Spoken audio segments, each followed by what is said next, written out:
What has happened in Tanzania after the elections on 29th of October 2025 is unprecedented. Is unprecedented because Tanzania, the United Republic of Tanzania, has stood out for the last over 60 years as unique in the sense that this is a country where ethnicity as a basis for political mobilization is seen to have been eliminated. Unique in the sense that the political parties have remained generally stable, with, if you start from 1964 when Afro Shirazi led by Abeid Karume joined TANU led by Julius Kambarage Nyerere, ultimately becoming Chama cha Mapinduzi in 1977, it has remained generally stable and generally acceptable. And of course, it must be remembered that while the rest of Africa were dilly-dallying about multi-party politics, the Nyerere administration very quickly embraced multi-partyism. And we have seen the change of government very orderly from Nyerere to Mwinyi, from Mwinyi to Mkapa, from Mkapa to Kikwete, from Kikwete to Magufuli, and of course the death of Magufuli, so that President Samia Suluhu Hassan was actually completing a term which was a Magufuli term. And one would have thought that that would continue.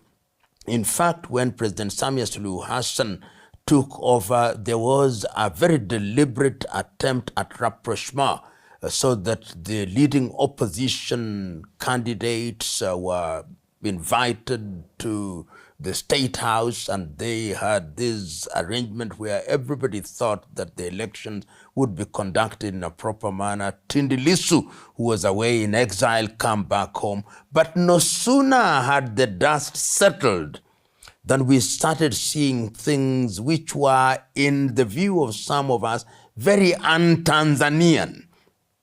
The kind of intolerance that was not to be associated with the Tanzania. And that is our source of discomfort.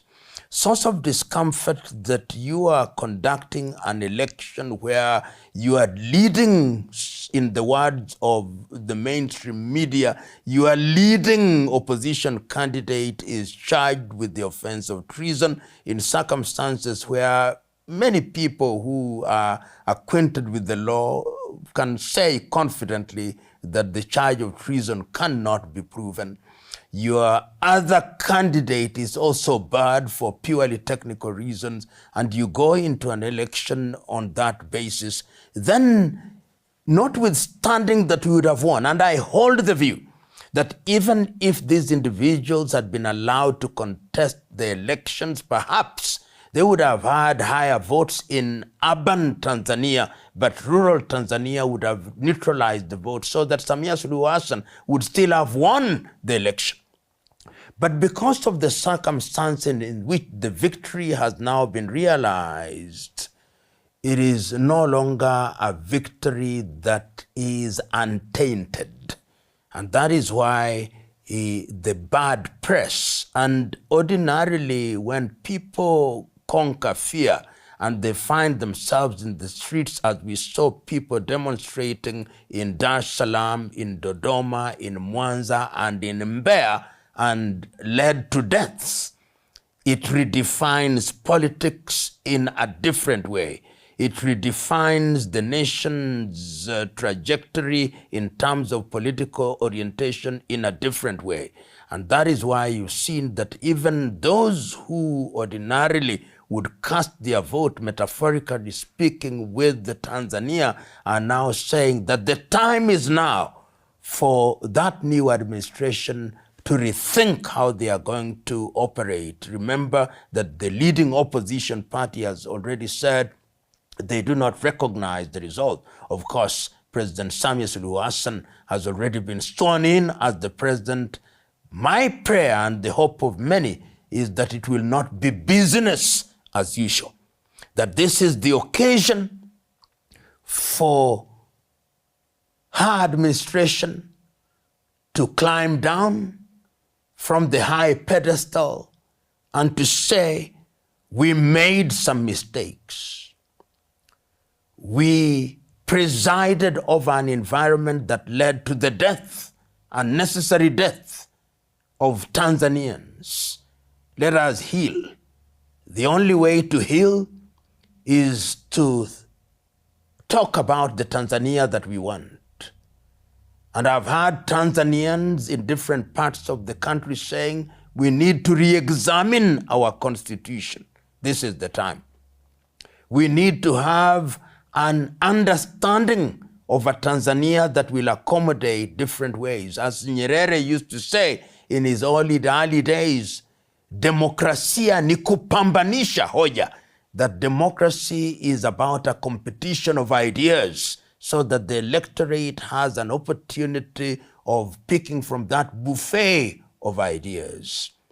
If that administration of the Suluhu administration adopts that approach, then Tanzania will heal. If, on the other hand, what has happened is ignored and swept under the carpet, then the wound will fester and Tanzania will not heal. I hope that will not happen. I would not use the term dictator as defined by the West to describe the actions that she took. I do not know what justified the interruption of social media forum, but I know that in other countries, including Tanzania, which is what happened, that people shut down social media in order to eliminate or reduce the possibility of copycat activities.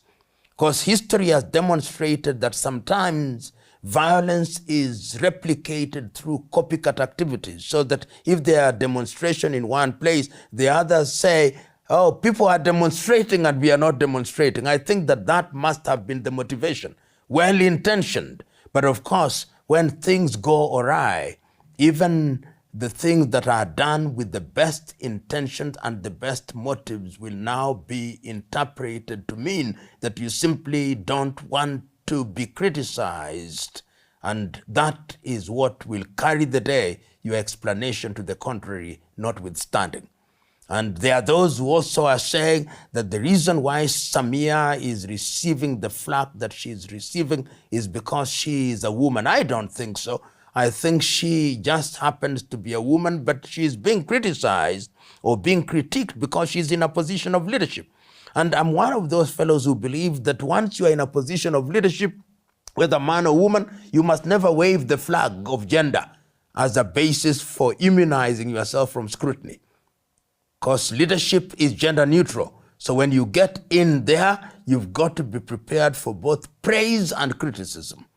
The Kenyan-Tanzanian political relationship is one that is defined by different things, but the ideal situation is that we cannot avoid each other, and it's not even ideal. I think it is practical.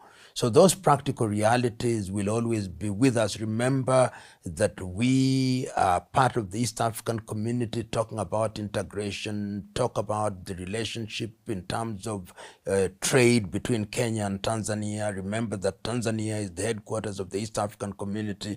Remember that there are very many Kenyan traders in Tanzania and vice versa. So that relationship will always have its problems, but in the ultimate, I hold the view that we cannot avoid each other, particularly knowing as we do that we have a long history, and the people-to-people relationship is perhaps much stronger and much more important than the political relationship.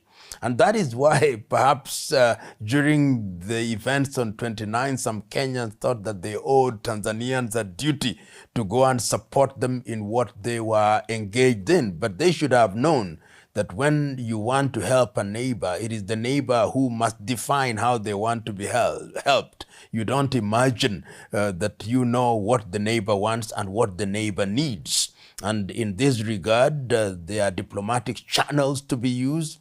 But of course, when you are talking about crowds which are excited and excitable, then people just cross the border which is not fenced, and they find themselves in such situations. But I believe that we owe Tanzania a duty, even if it is in terms of negotiations or bringing the political combatants together. Kenya can midwife that process, particularly now when Kenya holds the chair. Kenya holds both the chair and the Secretariat of the East African Community. So the duty of Kenya and the role of Kenya is even defined by the current leadership of the East African Community. And I hope that we'll play that role in a positive manner without being arrogant about it. Young people are yearning for something across the continent of Africa, not just in East Africa. Young people are yearning for governments that are responsive to their needs. Young people are yearning about governments that are going to create an environment where they have the ability to move from one country to the other. The young people are anchoring and angling towards governments that are going to provide environment for them to express themselves, whether it's in the area of innovation and invention. And you can see that how musicians, how artists move from one country to the other, how traders move from one country to the other. So when they see governments that still insist on permits, government that still insist on asking questions at the border, they are saying that these governments had better rethink. And if they don't rethink, we are going to think for them. And that is the message that is being sent. And you've seen it not only as regards Uganda and Tanzania, but across the continent of Africa. So the message is loud and clear that we young people are thinking about Africa. And the sooner the political leadership realizes that and embraces that message, the safer it is for the continent of Africa. You know, without mentioning, some of them are known, which like the Open Society, societies such as Ford Foundation, who are very active in what they call the human rights and democracy space. The reality is that Africans don't need their money. Bills and Melinda Gates Foundation, all these, we don't need their money. They come to Africa and they want to interfere in the affairs of African countries, and they are raising Africans sometimes to fight against Africans. The sooner we get rid of their money, the safer we are. Remember the old saying, he or she who pays the piper calls the tunes. And it annoys me many times when I see a little Western NGO talking at our African governments, disrespecting our African governments. But we are to blame. We are to blame because we create an environment where a Western NGO finance things that ought to be financed by our taxpayers' money. And what do our political leaders do? They are just stealing the money that ought to be used in these areas. So I pray and hope that one day we'll realize that as long as you don't fund your affairs, you'll always be dictated to. So let us create an environment where we in Africa fund the things that we do. And as the saying goes, cut the coat according to the cloth that we have. I look forward to those days. You know, when you want to poison somebody, you sugarcoat the poison. So they eat the poison knowing that they are eating sweets. So the sooner we realize that there is a grander agenda other than the declared agenda, the safer we are. Remember that throughout the ages, the things that people want to capture is the mind. And how do you capture the mind? You don't come announcing yourself that you are going to achieve this. You are nice. Sometimes you even bring water to the villages. You even bring food to the villages and hamlets. You do good things. But your ultimate intention is a grand agenda, that what I call the Trojan horse approach. You let the horse get into the arena and then it displays its true character in great splendor. So that is what Western NGOs have been doing throughout the ages. Why is it that they go into societies to do the bad, ostensibly to eliminate the bad things, and those things never disappear? It is an industry. There is something that can be called an NGO industry, whose agenda is never to solve any problem, but to make them change their character and shape so they can retain their jobs and their agenda. That is the tragedy. There is some lesson to be drawn that Africa must rethink how we govern ourselves. We must ask ourselves, this constitution that we give ourselves, these systems of governance that we inherited from the colonizer, are they serving us well? We have these political parties which, as experience has shown, continue to divide us along religious lines, along ethnic lines. Is there not a better way of governing ourselves? And one is not saying that we go back to our traditional system, because our societies are not even traditional after Berlin. Can we adopt and adapt and use systems that are going to emphasize the things that unite us rather than the things that disunite us? This is the time. It is the time not only out of the experience in Tanzania, it is the time out of the experience that we have seen even in countries such as Kenya, the experience that we have seen in countries such as Sudan, the experience that we have seen in countries such as Southern Sudan, in Cameroon, in Nigeria, in La Côte d'Ivoire, in Senegal. Africa must rethink governance.